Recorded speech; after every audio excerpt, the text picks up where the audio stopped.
নমস্কার, আমি আনন্দ শাস্ত্রী এবং আপনারা দেখছেন অ্যাস্ট্রো টিপস। প্রত্যেকবারের মতো আজকেও একটি জ্যোতিষের অত্যন্ত গুরুত্বপূর্ণ অনুষ্ঠান নিয়ে চলে এসেছি এবং আশা করছি আজকের অনুষ্ঠানটি আপনাদের জ্যোতিষ শিখতে অনেকটা সুবিধা করবে।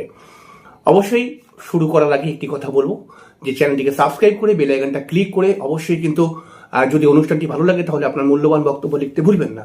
আর সামনেই আমাদের জ্যোতিষ কোর্স শুরু হতে চলেছে। আপনি যদি জ্যোতিষ কোর্সে ভর্তি হতে চান তাহলে পরে অবশ্যই মোবাইল নাম্বারে যোগাযোগ করে দেবেন। হ্যাঁ, আপনি যদি নিজের জন্মছক আমাকে দিয়ে বিচার করাতে চান বা বিবাহের জন্য জটক বিচার করাতে চান তাহলে পারে কিন্তু অবশ্যই বা জটক বিচার করতে চান অথবা কোনো গ্রহ প্রতিকার করতে চান, কোনো তন্ত্র প্রতিকার করতে চান, তাহলে আমাকে দিয়ে যদি করাতে চান তাহলে পারে কিন্তু অবশ্যই আমার মোবাইল নাম্বারে যোগাযোগ করে নেবেন এবং আমি আপনাকে সর্বতোভাবে সাহায্য করব যাতে আপনি নিজের সমস্যা থেকে বেরিয়ে আসতে পারেন। আর কথা বাড়াবো না, অবশ্যই আমরা অনুষ্ঠানে চলে আসবো। চলুন অনুষ্ঠানটিকে উপভোগ করি এবং অনুষ্ঠানটিকে দেখে কিছু শেখার চেষ্টা করি। নমস্কার, আজকে আমরা বৃহস্পতির বিভিন্ন স্থিতি সম্পর্কে জানবার চেষ্টা করব। দেখুন, প্রত্যেক মানুষের জন্মছকের মধ্যেই বৃহস্পতি গ্রহটি রয়েছে এবং বৃহস্পতি গ্রহটি কোনো না কোনো স্থিতিতে রয়েছেই। যেমন বৃহস্পতি কমজোর, কারোর জন্মছকে বৃহস্পতিকে বলবান পাবো, কারোর জন্মছকের মধ্যে বৃহস্পতিকে দগ্ধ হিসেবে পাবো, কারোর জন্মছকে বৃহস্পতি বক্রী হয়তো রয়েছে, বৃহস্পতি ষষ্ঠ অষ্টম দ্বাদশও থাকতে পারে, কোনো কোনো ছকের মধ্যে বৃহস্পতি উচ্চস্থ হয়ে রয়েছে, কোনো কোনো জন্মছকের মধ্যে বৃহস্পতি নিচস্থ হয়ে রয়েছে। এই প্রত্যেকটি পজিশনের মধ্যে মানে একটা না একটা পজিশনে থাকবেই আপনার বৃহস্পতি। তাহলে এই পজিশনগুলোতে বা এই রকম স্থিতিতে বৃহস্পতি যদি থাকে তাহলে আলটিমেটলি কি ফল প্রদান করবে এই বিষয়ে জানতে হবে। তাহলে আমাকে জানতে হবে যে এই সিচুয়েশনগুলো আলটিমেটলি কিভাবে তৈরি হচ্ছে। প্রথম হচ্ছে বৃহস্পতি কমজোর। বৃহস্পতি কমজোর এই ব্যাপারটা ভালো করে বুঝতে হবে যে বৃহস্পতি কমজোর কখন হয়। দেখুন, বৃহস্পতি যদি জন্মছকের মধ্যে নিচস্থ হয় এবং আরেকটি কোনো অশুভ গ্রহ বৃহস্পতিকে দেখে তাহলে বৃহস্পতি কমজোর হয়ে পড়ে। শুধু নিচস্থ হলেই হবে না, নিচস্থ হতে হবে এবং তারপরে আরেকটি অশুভ গ্রহ বৃহস্পতিকে দেখবে। এখন এইসব বৃহস্পতির বন্ধু গ্রহ শনি হয়তো বৃহস্পতিকে দেখছে, তো এতে কি হবে স্যার? হ্যাঁ, অশুভ গ্রহ শনি রবি যেই হোক, রাহু কেতু মঙ্গল যেই দেখুক বৃহস্পতিকে, বৃহস্পতি নিচস্থ হয়ে রয়েছে এবং আরেকটি অশুভ গ্রহ দেখছে তাহলে বৃহস্পতি কমজোর হয়ে যাবে। বৃহস্পতি বলবান হবে কখন? বৃহস্পতি যদি সাধারণভাবে বৃহস্পতির মিত্র ক্ষেত্রে থাকে এবং মিত্র ক্ষেত্রে থেকে সে যদি কেন্দ্র কোণে থাকে এবং আরেকটি মিত্রের যদি দৃষ্টি পায়, মানে বৃহস্পতির মিত্র ক্ষেত্রে মানে হচ্ছে এই মেষের ঘরটা, এই বৃশ্চিকের ঘরটা, এই বৃহস্পতির নিজস্ব ক্ষেত্র হচ্ছে এই দুটো এবং বৃহস্পতির একটা হচ্ছে এইটা, তাই না? তাহলে বৃহস্পতিকে এখানে থাকতে হবে, মিত্র ক্ষেত্রে থাকতে হবে, মিত্র ক্ষেত্রে, এবং আরেকটি বৃহস্পতির মিত্রকে মঙ্গল চন্দ্র রবি, আরেকটি মিত্র গ্রহ বৃহস্পতিকে দেখবে তাহলে বৃহস্পতি বলবান হয়ে যাবে। তবে বৃহস্পতির এই দিক আর এই দিকে যেন কোনো পাপগ্রহ না থাকে, আর থাকলে পারেও যে কোনো একটা দিকে থাকলেও ম্যানেজ হয়ে যায়, দুদিকেই যেন না থাকে। বৃহস্পতি দগ্ধ হয় কখন? বৃহস্পতি যদি রবির সঙ্গে বসে থাকে, রবির সঙ্গে বৃহস্পতি যদি একসঙ্গে বসে থাকে এবং এদের দুজনের মধ্যে যদি 8 থেকে 10 ডিগ্রি ডিফারেন্স থাকে, মানে রবির ডিগ্রি থেকে বৃহস্পতির ডিগ্রি 8 থেকে 10 ডিগ্রি, বৃহস্পতি দগ্ধ হয়ে যাবে। বৃহস্পতি বক্রী হয় কখন? বৃহস্পতি বক্রী হয়, এটা জন্মছকের মধ্যে লেখাই থাকবে, বৃহস্পতি রেট্রোগেট বা বলে লেখা থাকে, হ্যাঁ, বক্রী, হ্যাঁ, তো এরকম লেখা থাকে বৃহস্পতি। বৃহস্পতি 6 8 12 মানে বুঝতেই পারছেন ষষ্ঠ অষ্টম দ্বাদশ ঘরে। বৃহস্পতি উচ্চস্থ হয় এই যে কর্কটের ঘরটায়, আর বৃহস্পতি নিচস্থ হয় মানে শুধু নিচস্থ এই মকরের ঘরটায়। এই সমস্ত স্থিতির মধ্যে আলটিমেটলি বৃহস্পতি কেমন ফল দেয় এটা আপনাকে জানতে হবে। প্রথম নম্বর কথা, বৃহস্পতি যদি কমজোর হয়ে যায়, কমজোর কেমন করে হয় আমি বললাম। বৃহস্পতি যদি কমজোর হয়ে যায় তাহলে পরে একজন মানুষের মধ্যে শিক্ষা অর্জন করার চেষ্টা বৃদ্ধি পেতে পারে কোনো কারণে, ঠিক আছে, কিন্তু তার পরিস্থিতিটা, তার সিচুয়েশনটা শিক্ষা গ্রহণ করার মতো নয়। বৃহস্পতি যদি কমজোর হয়ে যায় প্রায় সারা জীবন ধরেই আর্থিক সমস্যার মধ্যে সে ভোগে এবং পারিবারিক সমস্যার মধ্যেও সে ভোগে। বৃহস্পতি যদি কমজোর হয়ে যায় তাহলে বিবাহিত জীবনে সুখ আসে না, এবং বৃহস্পতি যদি কমজোর হয়ে যায় তাহলে পারে সেই মানুষটা বলবে অনেক বেশি, করবে অনেক কম। বৃহস্পতি যদি কমজোর হয়ে যায় তাহলে একজন মানুষের মধ্যে অনেক ভালো ভালো প্ল্যান আসে, কিন্তু সেই প্ল্যানকে সাকসেস করার মতো কোনো সুযোগ সুবিধা বা কিছুই দেখতে পাওয়া যায় না।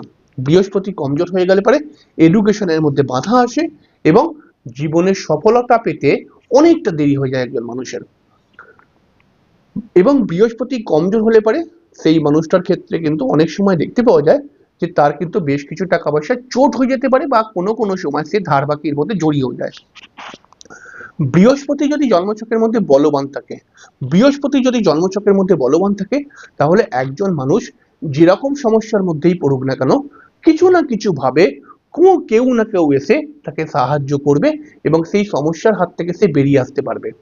বৃহস্পতি যদি জন্মছকের মধ্যে বলবান থাকে, তাহলে পারে একজন মানুষের শিক্ষা না থাকলেও সে শিক্ষিত মানুষের সমান সম্মান পেতে পারে। বৃহস্পতি যদি জন্মছকের মধ্যে বলবান হয়, তাহলে একজন মানুষের মধ্যে আধ্যাত্মিক মেন্টালিটি বৃদ্ধি পেতে পারে।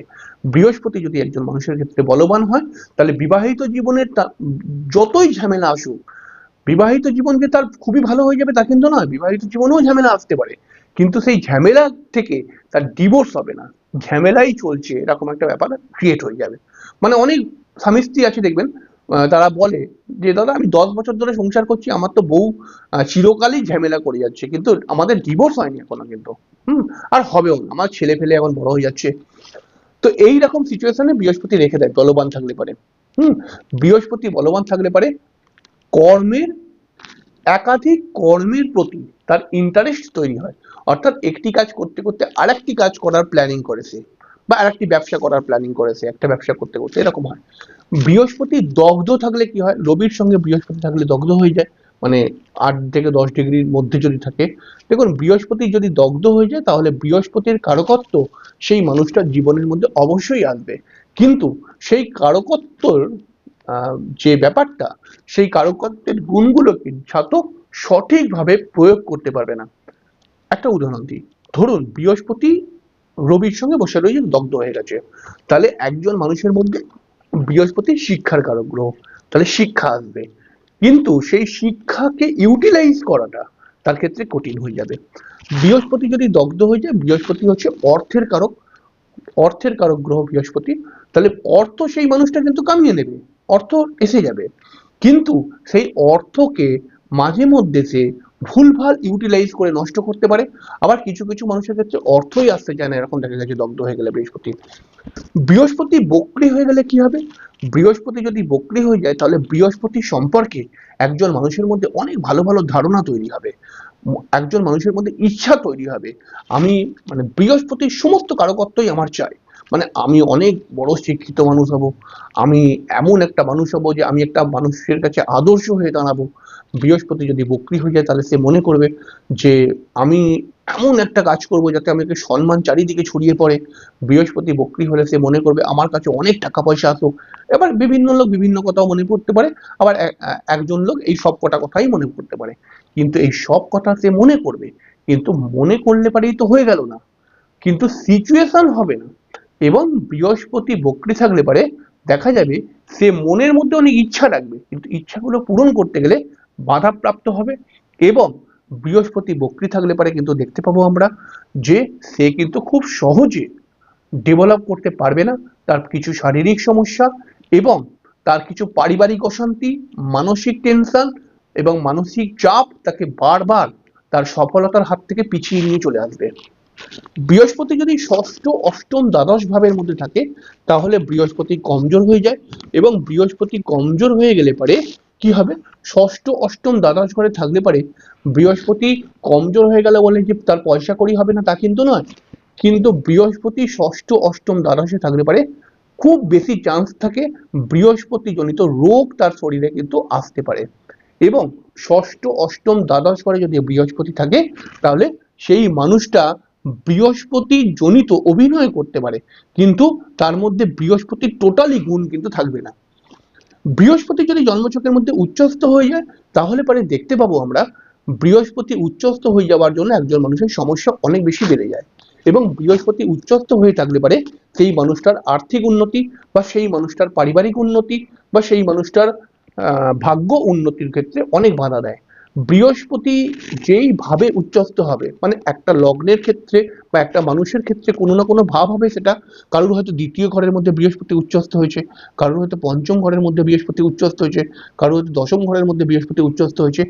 যেই ঘরের মধ্যে উচ্চস্থ হবে সেই ঘরটাকে নিয়েই কিছু না কিছু প্রবলেম ক্রিয়েট করবে বৃহস্পতি। এটা আপনি প্র্যাকটিক্যালি দেখে নেবেন। বৃহস্পতি যদি জন্মছকের মধ্যে নিচস্থ থাকে তাহলে কি হবে?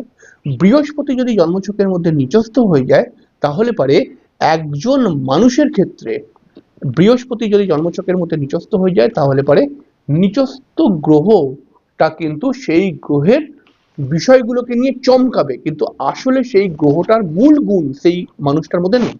এটা উদাহরণ দিই, ধরুন বৃহস্পতি উচ্চস্থ, বৃহস্পতি নিয়েই বলছি, নিচস্থ হয়ে গেছে, তাহলে বৃহস্পতি নিচস্থ হয়ে গেলে পরে সেই মানুষটা এমন জ্ঞান দেবে যে, মানে কি বলবো, তাকে মনে হবে যে সে প্রচুর জ্ঞানী মানুষ, এরকম ব্যাপার মনে হবে।